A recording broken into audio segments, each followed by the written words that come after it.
ओम शांति। आज का तारीख हलो 22 मई 2025। प्रातः मुरली ओम शांति बाप दादा मधुबन। আজকের মুরলিতে বাবা বলেছেন, মিষ্টি বাচ্চারা, তোমরা এই নেত্র দ্বারা যা কিছু দেখছো সে সবই পুরনো দুনিয়ার সামগ্রী। এর বিনাশ হয়ে যাবে, তাই মন থেকে এই দুঃখধামকে ভুলে যাও। প্রশ্ন: মানুষ বাবার উপরে কোন দোষ আরোপ করেছে, কিন্তু এই দোষ কারোরই নয়? উত্তর: এত বড় যে বিনাশ হয় মানুষ মনে করে তা ঈশ্বরই করান। তো বাবা বলছে, বিনাশ যে হয় সেটা মানুষ ভাবে ঈশ্বরই করান। দুঃখও তিনি দেন, সুখও তিনি দেন। এ অত্যন্ত বড় দোষারোপ করা হয়েছে। বাবা বলেন, বাচ্চারা, আমি সদা সুখ প্রদান করি, আমি কাউকে দুঃখ দিতে পারি না। বিনাশ যদি আমি করাই তাহলে সমস্ত পাপ আমার উপর এসে পড়বে। এসব ওই ড্রামা অনুসারে হয়, আমি করাই না। গীত বলেছেন, রাতের পথিক হয়েও না ক্লান্ত, ভোরের ঠিকানা নয় তো দূরে। তো বাবা বলছে, তোমরা রাতের পথিক, তোমরা ক্লান্ত হয়েও না, ভোর হতে আর বেশি দেরি নেই। ওম শান্তি। বাচ্চাদের শেখানোর জন্য অত্যন্ত ভালো ভালো অনেক গান রয়েছে। সে সমস্ত গানের অর্থ বের করতে পারলে তোমরা জ্ঞানকে বোঝাতে পারবে।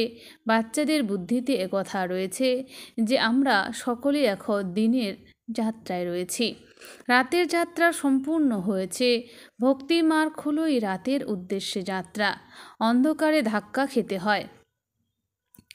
আধা কল্প রাতের যাত্রা করে নিম্নে অবতরণ করেছ, এখন এসেছ দিনের উদ্দেশ্যে যাত্রা করতে। তোমরা এই যাত্রা একবারই করো। তোমরা জানো যে স্মরণের যাত্রার দ্বারাই আমরা তমপ্রধান থেকে শতপ্রধান হয়ে পুনরায় শতপ্রধান সত্যযুগের মালিক হয়ে যাও। শতপ্রধান হলে সত্যযুগের মালিক, তমপ্রধান হলে কলিযুগের মালিক হয়ে যাবে। ওটাকে বলা হয় স্বর্গ, একে বলা হয় নরক। বাচ্চারা, এখন তোমরা বাবাকে স্মরণ করো। বাবার কাছ থেকে সুখই পাওয়া যায়। যারা আর কিছু করতে পারে না তারা যেন শুধু এটাই স্মরণে রাখে যে শান্তিধাম আমাদের, অর্থাৎ আত্মাদের ঘর। সুখধাম হলো স্বর্গের রাজত্ব, আর এখন এ হলো দুঃখধাম, রাবণ রাজ্য। এখন বাবা বলেন যে দুঃখধামকে ভুলে যাও। যদিও এখানে থাকো, কিন্তু বুদ্ধিতে যেন এ কথা থাকে যে নেত্র দ্বারা যা কিছু দেখছো তা সবই রাবণ রাজ্যের। এই সমস্ত শরীরকে যে দেখছো সেই সমস্ত পুরনো দুনিয়ার সামগ্রী। এই সমস্ত সামগ্রী এই যজ্ঞতে সহা হয়ে যাবে। ওখানে ওই পতিত ব্রাহ্মণেরা যজ্ঞ রচনা করে আর তাতে জপ, তীর ইত্যাদি সামগ্রী সহা করে। এখানে তো বিনাশ হবে। সর্বোচ্চ হলেন পিতা, পরে ব্রহ্মা আর বিষ্ণু। শঙ্করের বড় কোনো পাঠ নেই, বিনাশ তো হতেই হবে। বাবা বিনাশ এমনভাবে করান যাতে কারোর উপরে কোনো পাপ না চড়ে। যদি বলা হয় ঈশ্বর বিনাশ করান, তবে তো তার উপর দোষ পড়বে। তাই সব ড্রামায় নির্ধারিত রয়েছে। এ হলো অসীম জগতের ড্রামা, যা কেউ জানে না। রচয়িতা রচনাকে কেউ জানে না, না জানার কারণে অনাথ হয়ে গেছে। তাদের কোনো নাথ ধনী নেই। কোনো ঘরে যদি পিতা না থাকে আর পরস্পর লড়াই ঝগড়া করে, তখন জিজ্ঞাসা করা হয় যে তোমাদের ঘরে কোনো গুরুজন ধনী নেই কি? এখন তো কোটি কোটি মানুষ, এদের কোনো নাথ বা প্রভু নেই। দেশে দেশে লড়াই হতে থাকে। একই ঘরে বাচ্চা বাবার সঙ্গে, পুরুষ স্ত্রীর সঙ্গে লড়াই করতে থাকে। দুঃখধামে অশান্তিই থাকে। এমনভাবে বলবে না যে কোনো দুঃখই পিতারূপ ঈশ্বর রচনা করেন। মানুষ মনে করে দুঃখ সুখ বাবাই দেন, কিন্তু বাবা কখনো দুঃখ দিতে পারেন না। ওনাকে বলাই হয় সুখদাতা, তাহলে দুঃখ দেবেন কিভাবে? বাবা বলেন, আমি তোমাদের অত্যন্ত সুখী করে দিই। এক হলো নিজেকে আত্মা মনে করো। আত্মা হলো অবিনাশী, শরীর বিনাশী। আমাদের অর্থাৎ আত্মাদের বসবাসের স্থান হলো পরমধাম, যাকে শান্তিধামও বলা হয়। এই শব্দটি সঠিক। স্বর্গকে পরম ধাম বলা যাবে না। পরম অর্থাৎ পরলোকের ঊর্ধ্বে। স্বর্গ তো এখানে থাকে। মূল বতন অর্থাৎ পরমধাম হলো অসীমের ওপারে, যেখানে আমরা অর্থাৎ আত্মারা থাকি। তোমরা এখানে সুখ দুঃখের ভূমিকা পালন করো। এই যে বলা হয় অমুকে স্বর্গে গমন করেছে, এ হলো সর্বৈব ভুল বা মিথ্যা।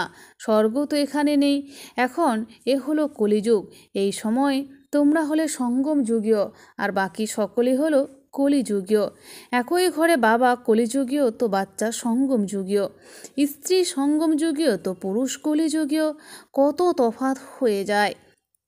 স্ত্রী জ্ঞান নেয়, পুরুষ জ্ঞান নেয় না, তখন একে অপরকে সাথ দেয় না, ঘরে মনোমালিন্য হয়। স্ত্রী সম্পূর্ণরূপে ফুল হয়ে যায়, আর সে কাটা ছিল কাটাই রয়ে যায়। একই ঘরে বাচ্চা জানে আমি সঙ্গমযুগী পুরুষোত্তম পবিত্র দেবতা হতে চলেছি। বাবা বলে বিবাহ করো, নিজের সর্বনাশ করে নরকবাসী হও। আত্মিক পিতা এখন বলেন বাচ্চারা পবিত্র হও। এখনকার পবিত্রতা 21 জন্ম পর্যন্ত চলবে। এই রাবণ রাজ্যই সমাপ্ত হয়ে যাবে। যার সঙ্গে শত্রুতা হয় তার এফিজি কুশপুতলিকা দাহ করে, তাই না? তো এই জন্য রাবণের কুশপুতলিকা দাহ করা হয়। তাহলে শত্রুর প্রতি কত ঘৃণা আসা উচিত। কিন্তু একথা কারোর জানা নেই যে রাবণকে অনেক খরচ করে মানুষকে দাহ করার জন্য এত খরচ করতে হয় না। স্বর্গে তো এমন কোনো কথা নেই। ওখানে তো বিদ্যুৎ সংযোগ করা অর্থাৎ বৈদ্যুতিক চুল্লিতে রাখা হয়, আর সব শেষ। ওখানে এমন চিন্তা থাকে না যে এই মাটি পড়ে কাজে আসবে। ওখানকার রীতি রেওয়াজই এমন যে কোনো কষ্ট বা ক্লান্তির সেখানে কোনো কথা থাকে না, এত সুখ থাকে। তাই বাবা এখন বোঝান মামেকম স্মরণ করার পুরুষার্থ করো। স্মরণের উদ্দেশ্যেই এই যুদ্ধ। বাবা বাচ্চাদেরকে বোঝাতে থাকেন, মিষ্টি বাচ্চারা, নিজেদেরকে সতর্ক প্রহরায় রাখো। মায়া যেন কখনো নাক কান কেটে নিয়ে না যায়, কারণ সে তো শত্রু, তাই না? তোমরা বাবাকে স্মরণ করো আর মায়া ঝড়ে উড়িয়ে দেয়। তাই বাবা বলেন প্রত্যেক করে সারাদিনের চার্ট লেখা উচিত। কতটা সময় বাবাকে স্মরণ করেছি, কোথায় কোথায় মন চলে গেছে, ডায়েরিতে নোট করো যে কতখানি সময় বাবাকে স্মরণ করেছ। নিজেদের যাচাই করা উচিত। তাহলে মায়াও দেখবে যে অত্যন্ত বাহাদুর, নিজের উপরে ভালোভাবে অ্যাটেনশন রাখে। সম্পূর্ণরূপে সতর্ক থাকতে হবে। বাচ্চারা, বাবা এসে এখন তোমাদের পরিচয় দেন।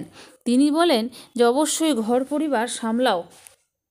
বাবা বলেন যে তোমরা নিজের ঘর পরিবার অবশ্যই সামলাও, শুধু বাবাকে স্মরণ করো। এরা সেই সব সন্ন্যাসীদের মতো নয়। তারা সন্ন্যাসী ভিক্ষাবৃত্তির উপর জীবন ধারণ করে, তথাপি কর্ম তো করতেই হবে, তাই না? তোমরা তাদেরকেও সন্ন্যাসী বলতে পারো।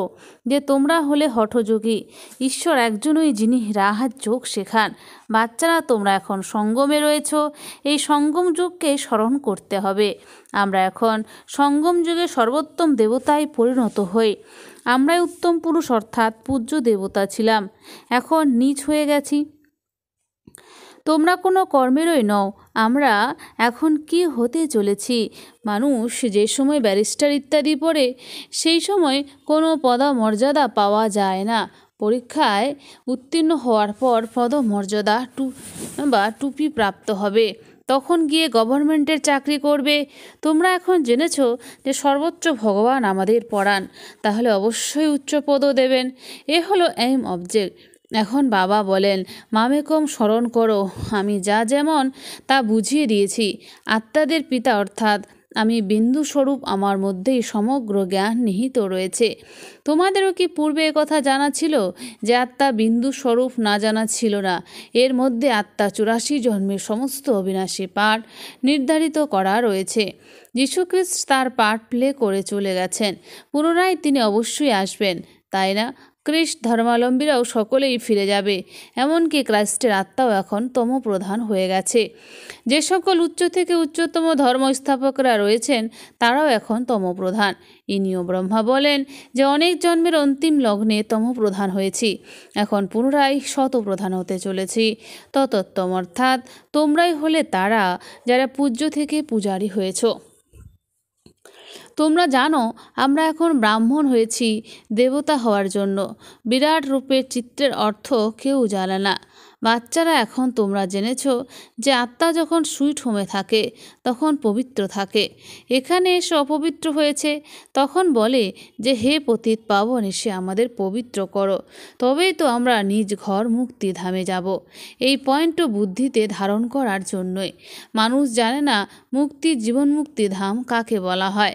মুক্তিধামকে শান্তিধাম বলা হয়, জীবন মুক্তিধামকে সুখধাম বলা হয়। এখানকার বন্ধন হলো দুঃখের, জীবন মুক্তিকে বলা হয় সুখ সম্বন্ধ বা সম্পর্ক। এখন দুঃখের বন্ধন দূর হয়ে যাবে। আমরা পুরুষার্থ করি উচ্চ পথ লাভ করার জন্য, তাহলে এমন নেশা থাকা উচিত।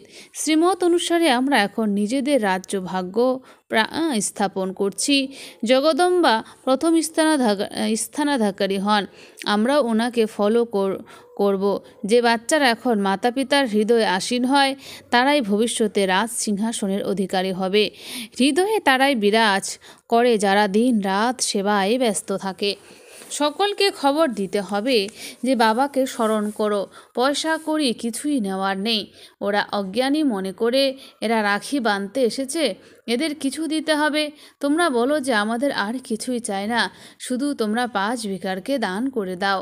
এই দান গ্রহণ করার জন্যই আমরা এসেছি, তাই পবিত্রতার রাখি পরাই। বাবাকে স্মরণ করো, পবিত্র হও, তবেই এমন দেবতা হবে। এখন তোমাদের মধ্যে কোনো কলা নেই, সকলের উপরেই গ্রহণ লেগেছে।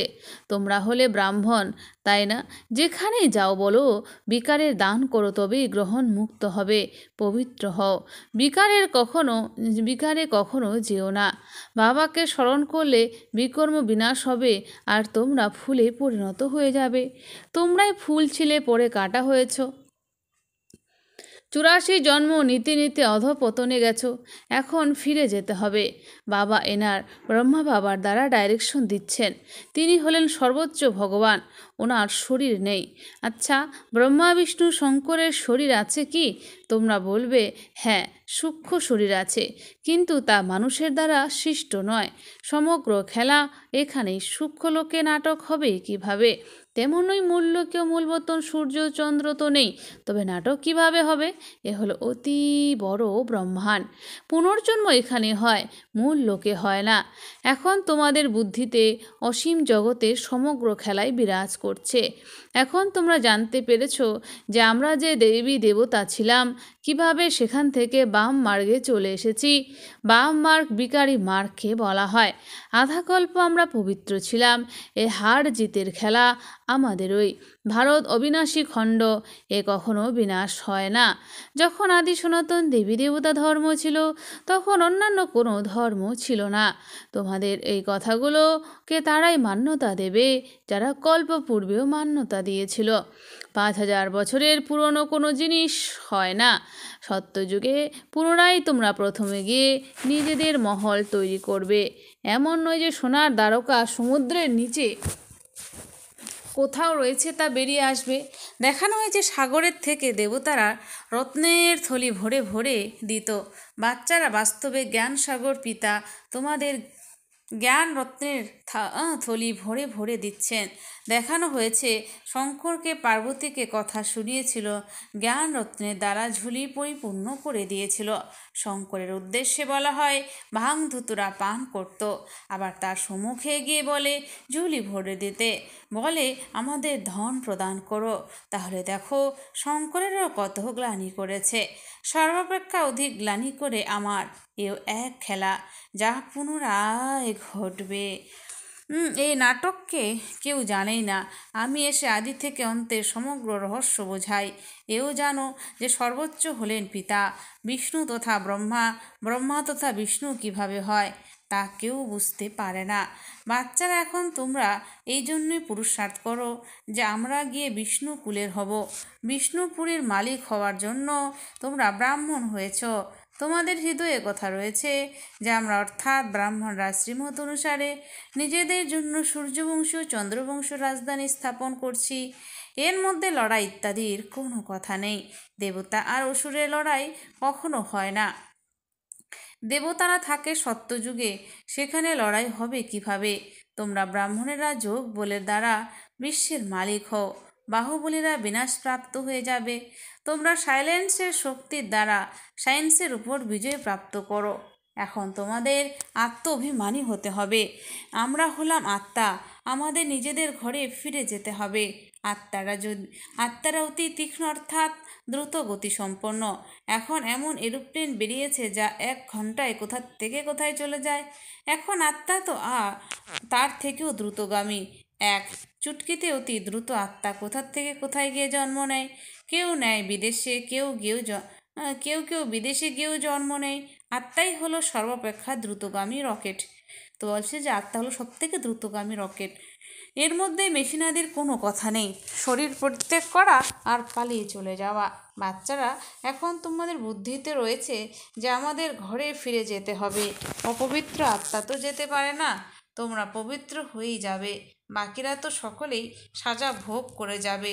তারা অত্যন্ত শাস্তি ভোগ করে ওখানে স্বর্গে গর্ভমহলে আরাম করে থাকে। বাচ্চারা সাক্ষাৎকার করেছে কৃষ্ণের জন্ম কিভাবে হয়। অপবিত্রতার কোনো কথাই নেই, যেমন সম্পূর্ণ আলোকিত হয়ে যায়। এখন তোমরা বৈকুণ্ঠের মালিক হতে চলেছ, তাহলে পুরুষার্থ তেমনই করা উচিত। ভোজন শুদ্ধ পবিত্র হওয়া উচিত। সর্বাপেক্ষা ভালো হলো ডাল ভাত। ঋষিকেশে সন্ন্যাসীরা একটি জানালা দিয়ে খাবার দেয়, তারপর চলে যায়। হ্যাঁ, এক একজনকে এক এক ধরনের হয়। আচ্ছা, মিষ্টি মিষ্টি হারানিদি বাচ্চাদের প্রতি মাতা পিতা বাপ দাদার স্মরণে স্নেহ সুমন আর সুপ্রভাত। আত্মাদের পিতা তার আত্মারূপী বাচ্চাদের জানাচ্ছে নমস্কার। আমরা সমস্ত আত্মারূপী বাচ্চারা জানাই মাতা পিতা বাপ দাদাকে স্নেহ সুমন আর নমস্কার। ধারণার জন্য মুখ্য সার। 1 নাম্বার, নিজেকে সম্পূর্ণরূপে সতর্ক প্রহরায় রাখতে হবে। মায়ার থেকে নিজেকে সুরক্ষিত করতে হবে। সত্যি করে স্মরণে চার রাখতে হবে। তো বলছেন যে নিজেকে সম্পূর্ণরূপে সতর্ক প্রহরায় রাখতে হবে। মায়ার থেকে নিজেকে সুরক্ষিত করতে হবে। সত্যি করে স্মরণের চার রাখতে হবে। 2, মাতা পিতাকে ফলো করে হৃদয় সিংহাসনে আসীন হতে হবে। দিন রাত সার্ভিসে তৎপর হতে হবে। সকলকে সমাচার দিতে হবে যে বাবাকে স্মরণ করো, 5 ভিখারকে দান করে দাও, তবেই মায়ার গ্রহণ মুক্ত হবে। বরদান, সেন্স আর এসেন্সের ব্যালেন্সের দ্বারা আমার ভাবকে সহা করে বিশ্ব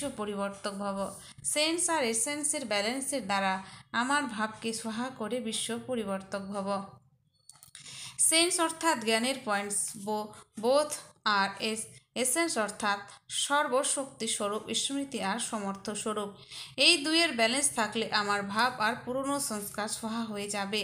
প্রত্যেক সেকেন্ডে প্রত্যেক সংকল্প, প্রত্যেক বাণী আর প্রত্যেক কর্ম বিশ্ব পরিবর্তনের সেবার প্রতি সহা হলে বিশ্ব পরিবর্তক স্বতঃ হয়ে যাবে। যে নিজের দেহের স্মৃতি সহা হয়ে যায়, তার শ্রেষ্ঠ ভাইব্রেশনের দ্বারা বায়ুমণ্ডলের পরিবর্তন সহজেই হয়ে যায়। স্লোগান, প্রাপ্তিগুলিকে স্মরণ করো, তাহলে দুঃখ এবং অশান্তির কথা ভুলে যাবে। অব্যক্ত ইশারা, আত্মিক রয়্যালটি আর পিউরিটির পার্সোনালিটি ধারণ করো। শ্রেষ্ঠ কর্মের ফাউন্ডেশন হলো পবিত্রতা। কিন্তু পবিত্রতা কেবল ব্রহ্মচর্য পালন নয়, এটাও শ্রেষ্ঠ। কিন্তু মনসা সংকল্পে যদি কোনো আত্মার প্রতি বিশেষ বন্ধন বা আকর্ষণ হয়, কোনো আত্মার বিশেষত্বের উপর প্রভাবিত হলে বা তার প্রতি নেগেটিভ সংকল্প চললে, এমন বাণী বা শব্দ যদি বেরিয়ে আসে যেটা মর্যাদাপূর্বক নয়, তাহলে তাকেও পবিত্রতা বলা যাবে না। আচ্ছা, ওম শান্তি। ধন্যবাদ বাবা আজকের এই সুন্দর মিষ্টি মুরলির জন্য।